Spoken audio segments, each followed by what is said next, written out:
Well, the days of rage continue in Israel, especially in Jerusalem. The administration has tried to pass off this sad joke that there's a moral equivalence between what the Palestinians are doing and Israel's response, between the incitement, the planned, strategized incitement of the Palestinians and Israel's response. There is no moral equivalence to that. That's like saying there's a moral equivalence between good and evil. You know, a murderer and the police both have weapons. There is no moral equivalence between them. One is good, one is evil. This has to be stopped.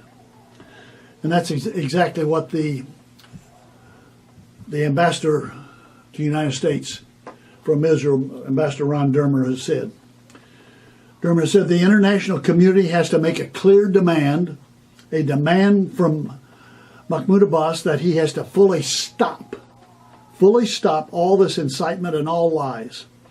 The leaders have to step up and stand firm against terrorism. That's precisely what it is. Palestinian jihadist terrorism. Abbas is not doing that. He actually is pouring more fuel on the flames. The other thing is we have to understand this incitement problem has been going on for years within the Palestinian community. From the cradle to the grave, for years this incitement has been going on and promoted. Dermer goes on. If we want to solve this problem long term, we have to address the issue of incitement within the Palestinian society.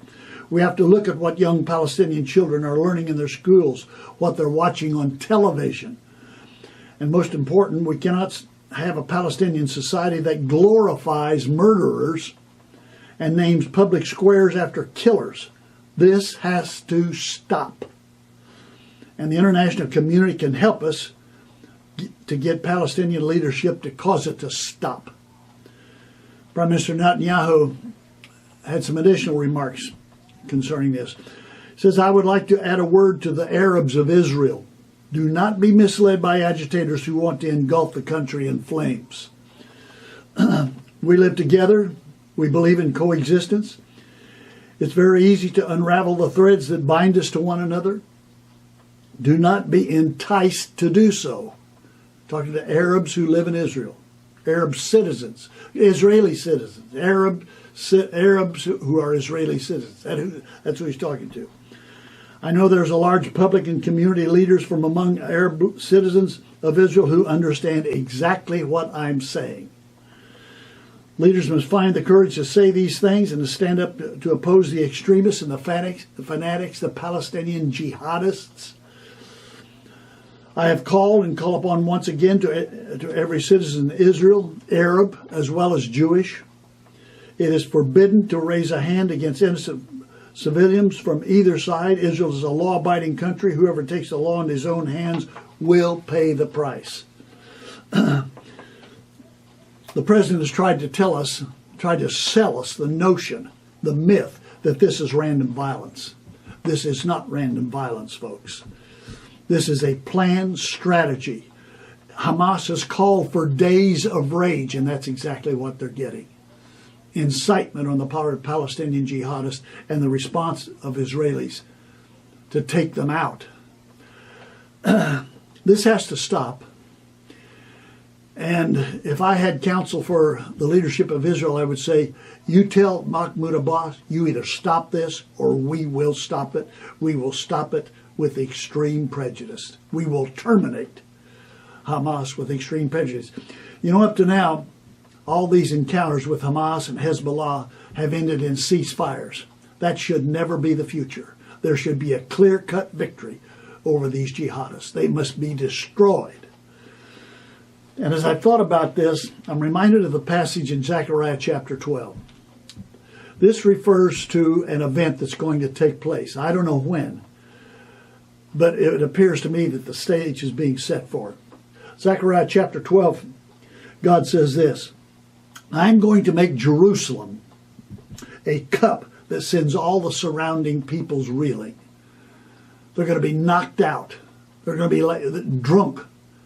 They can't stand it. I'll make Jerusalem an immovable rock for all the nations, and all who try to move it will injure themselves. That's exactly what's happening today. Then he goes on to say, verse 6, on that day I will make the leaders of Judah like a fire pot in a woodpile, like a flaming torch among sheaves. And they will consume right and left all the surrounding peoples, but Jerusalem will remain intact in her place. Now, as I say, I don't know when that's going to happen, but I do believe that the conditions are ripe for that to happen right now. And I think that Israel is coming to the point where they have to recognize that Hamas and Hezbollah have to be destroyed. They cannot be negotiated with. There is no hope for peace with these people. They must be destroyed. I will make Jerusalem a cup that sends all the surrounding peoples reeling. That's happening sooner or later, and I would guess sooner. For Israel's sake, I hope so. Till next week, Od Ki Yavo Shiloh, or until Messiah comes, Yivareka Yahweh. Yahweh bless you, bless those you love, and bless those who love you.